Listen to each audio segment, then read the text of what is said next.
Welcome to our channel. If you want to activate an expense card at Target, follow these step-by-step instructions to ensure everything is set up properly and works smoothly. Step 1. Begin by gathering all necessary materials and information you'll need for the activation process, including your account details, identification, and the specific card, device, or service you're activating. Step 2. Access the appropriate platform by opening your web browser or mobile app. Make sure you're using a secure internet connection to protect your personal information during the process. Step 3. Locate the activation section within the platform. This is typically found in your account settings, under a menu labeled Activate, Register, or Get Started. Look for clear instructions or prompts.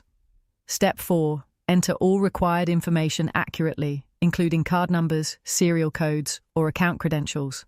Double-check each entry to avoid errors that could delay activation. Step 5.